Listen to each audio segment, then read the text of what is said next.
میں نے بڑے بڑے تیز لوگوں کو زندگی میں زیرو دیکھا ہے، اور بڑے بڑے سادے لوگ جن کو 50,000 روپیہ گننا پڑ جائے تو تھک جائیں، لیکن اللہ نے انہیں دیا ہے تو بغیر حساب کتاب ہی عطا فرمایا ہے۔ تو ہم نہ نیتوں کے بل بوتے پر عمل کریں، خالی باتیں نہ کریں، آپ کا جو عمل ہوگا وہ آسانی کر دے۔ دنیا میں کچھ چیزیں ایسی ہوتی ہیں جن کے کچھ خاص مقاصد ہوتے ہیں،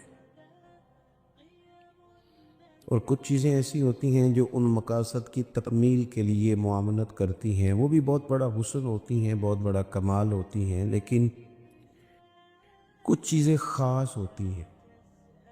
ہم نے اپنے بچے کو کسی اچھے ادارے میں پڑھنے کے لیے داخل کرایا، کسی مدرسے میں، کسی اسکول میں، ہاسٹل میں اس کا قیام ہوا، تو ادارے والوں نے کھانا بڑا اچھا کھلایا اور رہنے کا بندوبست بڑا عمدہ کیا، اس کا پک اینڈ ڈراپ کا نظام بھی بڑا اچھا تھا، ساری چیزیں بڑی بہترین تھی، سارا کچھ ہی وہ صحیح کر رہے تھے، بس پڑھا نہیں رہے تھے۔ کھانا بھی اچھا دیتے تھے۔ اصل میں آپ موبائل دیکھ رہے ہیں، مجھے دیکھیں گے پھر سمجھ آئے گی بات کی۔ آپ بچے کو داخل تو کرایا تھا کہ وہ پڑھے گا، لیکن جس ادارے میں داخل کرایا وہ کھانا اچھا دیتے تھے، رہنے کو جگہ اچھی دیتے تھے، ان کی سارے معاملات بڑے عمدہ تھے، سہولیات ساری ٹھیک تھی، وہ پڑھاتے نہیں تھے۔ تو چلا جائے گا، باپ کہے گا ہمارا بچہ واپس کرو، ہم نے نہیں یہاں پڑھوانا، تو وہ کہتے ہیں جناب کھانا تو اچھا دے رہے ہیں، سونے کا انتظام دیکھو کتنا، پورے کا پورا حال ہی ہمارا ایسی ہے، تو کہے گا کھانا ہم گھر بھی کھلا لیں گے، رہنے کا بندوبست گھر بھی ہو جائے گا، تمہیں تو بچہ دیا ہے کہ پڑھائی کرے۔ تو اگر پڑھائی نہیں کرتا تو اصل مقصد ہی ختم ہو گیا۔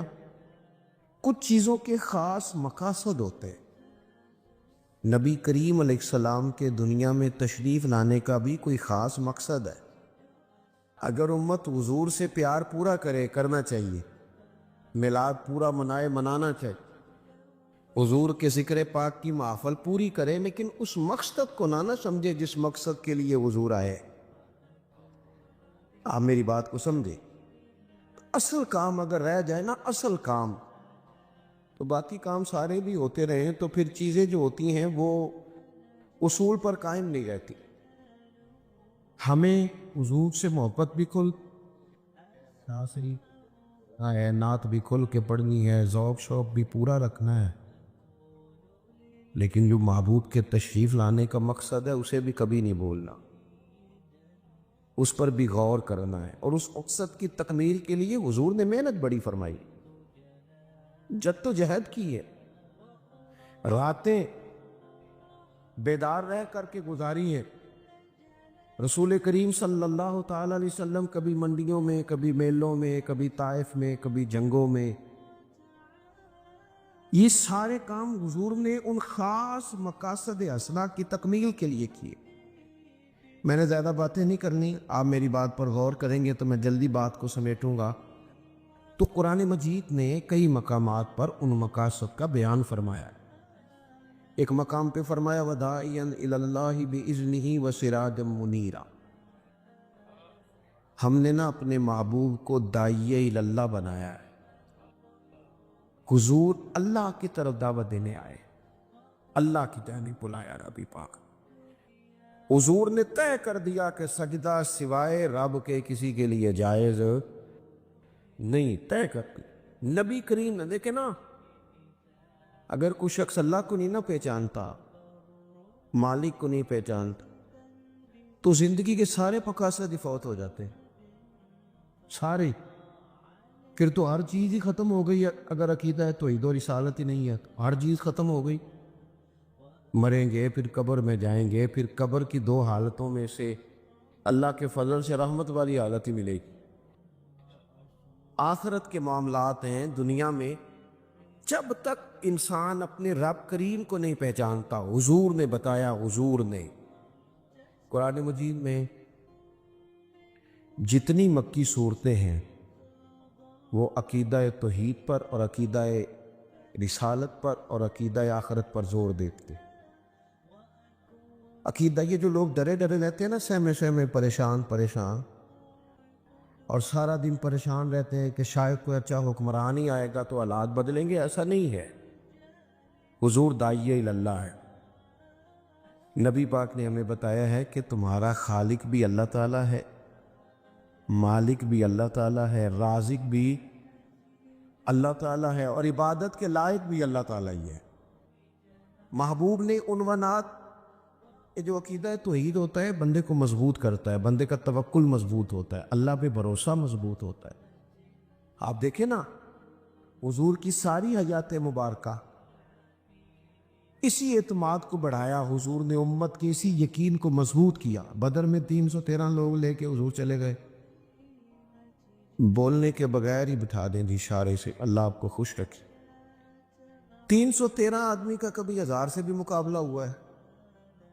اور پھر ادھر یہ حال ہے کہ ایک ایک بندے کے پاس 3 قسم کا اسلحہ ہے، تلوار بھی ہے، نیزہ بھی ہے، تیر بھی ہے. اور ادھر حال یہ ہے کہ 313 کل کے پاس 6 زر ہیں اور 8 تلواریں، لیکن لڑے نا. بھلا کیسے لڑے؟ نبی کریم نے وعدہ فرمایا تھا تم چلو اللہ مدد کرے گا، اور رب فرماتا وَلَقَدْ نَصَرَكُمُ اللَّهُ بِبَدْرٍ وَأَنْتُمْ أَذِلَّةٌ، ہم نے بدر میں اللہ نے تمہاری مدد کی، تم تو کمزور تھے. تو حضور نے اللہ کی جانب بلایا. یہ محبوب کریم کا مقصد حسنہ جس کو ہمیں سمجھنا چاہیے. آپ دیکھیں نا، کوئی بھی معاملہ ہوتا تو حضور مصلی بچھا لیتے. کوئی بھی مسئلہ، آندھی تیز آئی ہے تو نماز کی نیت باندھ لی، بارش نہیں ہوتی تو نماز کی نیت باندھ لی، بارشیں زیادہ ہو رہی ہیں تو نماز کی نیت باندھ لی، سورج گرہن ہو گیا تو نماز کی نیت باندھ لی. حتیٰ کہ بدر والے دن ساری رات رسول کریم نماز پڑھتے رہے، ساری رات. اور نماز بعد میں فرض ہوئی ہے. حضور تو بڑا عرصہ پہلے غار حرا میں جا کے عبادت کرتے تھے، دیر تک. تو نبی پاک علیہ الصلوۃ والسلام نے ہمیں اللہ تعالیٰ کی طرف رجوع کرنے کا کہا، توکل کرنے کا کہا، صبر کرنے کا کہا، شکر کرنے کا کہا، قناعت کرنے کا کہا. نبی پاک علیہ السلام نے خودداری کا سبق پڑھایا. ان چیزوں کو اس وقت انسان سمجھتا ہے جب اس کی طبیعت میں عقیدہ توحید مضبوط ہوتا ہے. عزیز دوستو، ایک تو محبوب کریم علیہ السلام کی تشریف آوری کا یہ مقصد قرآن پاک میں بیان کیا. دوسرے مقام پر اللہ تعالیٰ نے یہ ارشاد فرمایا کہ انبیاء جو بھی دنیا میں تشریف لائے نا، ان کے آنے کا مقصد یہ تھا کہ ان کی اتباع کی جائے، ان کی پیروی کی جائے. وما ارسلنا من رسول الا لیطاع باذن اللہ، ہم نے کوئی رسول دنیا میں نہیں بھیجا مگر یہ کہ اللہ کے حکم سے ان کی پیروی کی جائے. انبیاء اس لیے دنیا میں تشریف لاتے ہیں کہ وہ ایک بہترین نمونہ عمل کر کے دکھائیں. انبیاء اللہ کے احکامات کی عملی صورت لوگوں کے سامنے رکھتے، اور انبیاء اس لیے آتے ہیں کہ ان کی پیروی کی جائے، ان کے نقش قدم چلا جائے. اور اگر پیروی رسول کریم علیہ السلام کی جائے، نبی پاک کی پیروی کی جائے، اللہ کے آخری محبوب کی، تو پھر تو رب فرماتا ہے قل ان کنتم تحبون اللہ فاتبعونی یحببکم اللہ. پھر تو اللہ فرماتا ہے محبوب آپ ان سے کہہ دے کہ اگر یہ آپ کی پیروی کریں گے، رب سے محبت کی چاہت رکھنے والے آپ کی پیروی کریں، ملے گا کیا؟ یحببکم اللہ، اللہ خود ان سے محبت فرمائے گا، محبوب ہو جائیں گے اللہ تعالیٰ. اصول کی اور فرما برداری چند ایک چیزوں میں نہیں. الحمدللہ میں نے پگڑی باندھی ہے، داڑھی رکھی ہے، کوشش کرتے ہیں، اللہ توفیق دے، لیکن دین صرف ظاہری اولیے کا نام نہیں. فقط کوئی آدمی کہے کہ میں نے چند چیزیں پہن لی ہیں تو اب میں مکمل دیندار ہو گیا ہوں، صرف ظاہری ولیے کا نام دین نہیں. نبی پاک کی جو سنت سب سے پہلے معروف ہوئی ہے نا، جس ادا سے لوگوں نے حضور کو سب سے پہلے جانا ہے وہ تو صادق اور امین ہونا ہے، کہ یہ سچ بولتے ہیں، یہ دیانتدار ہے، یہاں سے تو آغاز ہوا۔ ترمذی شریف میں موجود ہے نا، نبی پاک صلی اللہ تعالیٰ علیہ وسلم نے فرمایا حضرت انس بن مالک سے، حضور نے فرمایا اے انس، اے میرے بیٹے، اگر ہو سکے تو صبح اس حال میں کرنا کہ تمہارے دل میں کسی کا بغض نہ ہو۔ اگلے لفظ کیا ہیں حدیث کے؟ فرمایا تمہارے دل میں کسی کا بغض نہ ہو، یہ میری سنت ہے۔ فرمایا یہ میرا طریقہ ہے، اور مجھ سے اسی نے محبت کی جس نے میرے طریقے سے محبت کی۔ میرا مسواک سے دانت صاف کرنا ہی سنت نہیں، دل صاف کرنا بھی سنت ہے۔ باطن کا صاف اور کشادہ ہونا یہ بھی حضور کا طریقہ ہے۔ لیکن چھوٹی چھوٹی جنگیں ہیں، ہر گھر میں چھڑی ہوئی ہیں، چھوٹے چھوٹے معاملات ہیں، کوئی لمبی بات نہیں، لیکن بڑے بڑے لوگ ہیں قریب رہ کے قریب نہیں۔ دو چار باتوں کی وجہ سے ہم الجھ گئے ہیں اور دور نکل گئے ہیں۔ سینوں کی کشاد کی حضور کی پیروی ہے، دل صاف رکھنا یہ نبی کریم کا طریقہ ہے۔ میرے عزیزوں، حضور کی مکمل پیروی دیکھو، صحابہ حضور کی پیروی کرتے تھے، ان کے چہرے بھی اسی طرح کے جس طرح، دیکھیں نا، ہم سارے کہتے ہیں نا کہ رسول پاک کا چہرہ بڑا خوبصورت ہے بھی خوبصورت، اور کائنات میں ایسا چہرہ کسی کا نہیں جیسا حضور کا ہے۔ سارے اس کی تعریف بھی کرتے ہیں نا، تو پھر حضور کا تو چہرہ داڑھی والا ہے، جس کو سب سے سونا مانتے ہو پھر اس کے مطابق بن بھی تو جانا چاہیے نا۔ لیکن ہم نا کچھ چیزوں کی تعریفیں کرتے ہیں، اس حسن کی طرف بڑھتے نہیں۔ محبوب کی سنت کو، شریعت کو، دین نفاذ کے لیے آیا۔ دیکھو، دین فقط اس لیے نہیں آیا کہ اس پہ مقالے پڑھے جائیں، اس پر تقریریں کی جائیں، اس پر جلسے کیے جائیں، ایک عنوان کو بار بار ثابت کیا جائے۔ دین تو عملی نفاذ کے لیے آیا، عملی دین عمل کے لیے آیا۔ دین ہمارے ہاں فوت کی کوئی ہو جائے تو محفل، اور اگر مہندی ہو تو ہم نے یہ سمجھا دین صرف مسجد چلانے کا طریقہ بتاتا ہے۔ نہ بھائی، دین مسجد چلانے کا طریقہ بھی بتاتا ہے اور حکومت چلانے کا طریقہ بھی بتاتا ہے۔ حکومت چلانے کا ہم نے اس طرح کیا ہے کہ چند ایک چیزوں میں بعض چیزوں کو بند کر دیا۔ یہ تنگ دلی ہے، یہ تنگ نظری ہے۔ ہم اس دین کے ماننے والے ہیں جو دین اپنی حقانیت کے طاقت کے بلبوتے پر غلبہ رکھتا ہے، غلبہ طاقت رکھتا ہے۔ دین کو عملاً نافذ کریں اپنی زندگی میں، عملاً۔ اور نیکیاں جمہوری نہیں ہوتی کہ سارے کریں گے تو ہم بھی کریں گے، اگر کوئی نہ بھی عمل کرے تو ہم نے پھر بھی عمل کرنا۔ کوئی ہم کہتے ہیں جی ساری دنیا کو چھوڑو، ساری دنیا تو کچھ اور کہہ رہی تھی، لیکن ابو بکر صدیق اکیلے کچھ اور کہہ رہے تھے، مولا علی اکیلے کچھ اور کہہ رہے تھے، حضرت فاروق اعظم، حضرت عثمان غنی، حضرت طلحہ زبیر یہ الگ کہہ رہے۔ نے کہا تمہاری سمجھ میں نہیں بات آتی، موت کرو، ہمارا ضمیر گواہی دیتا ہے کہ یہ اللہ کے سچے رسول ہے۔ اس لیے حضور کی فرما برداری۔ اور تیسری جگہ بس میں اسی پر اپنی بات تمام کروں گا، کما ارسلنا فیکم رسولا منکم یتلو علیکم آیاتنا۔ اللہ فرماتے ہیں کہ ہم نے تمہیں میں سے تمہیں رسول دیے، یہ تم پر ہماری آیتیں پڑھیں گے، آیتیں پڑھیں گے، وَيُزَكِّيكُمْ، اور تمہیں پاک کر دیں گے۔ تزکیہ نفس قرآن سے ہوتا ہے، تزکیہ نفس قرآن سے ہوتا ہے، باطن کی صفائی قرآن سے ہوتی ہے۔ اور جو قوم مہینہ پڑھی نا، اسٹیج پہ ہر نقیب، ہر خطیب، ہر وائز آگے کہتا ہے سارا قرآن حضور کی تعریف ہے، تو پھر پڑھنا چاہ رہا تھا تو سنا، پھر تو شعر ہی دیا ہے، وہ بھی پڑھ، اچھی بات ہے، لیکن آپ نے دعویٰ کیا ہے کہ قرآن حضور کی، اور ہے بھی۔ سیدہ عائشہ صدیقہ رضی اللہ تعالیٰ عنہ سے کسی نے پوچھا کہ نبی پاک کے اخلاق، تو فرمایا سارا قرآن میرے نبی کے اخلاق ہی ہے، تو ان کو پڑھے۔ ابھی آپ دیکھیں نا، شاہ صاحب کتنا مزہ لے رہے تھے، قاری صاحب پڑھ بڑا عمدہ رہے تھے، لطف لے رہے تھے.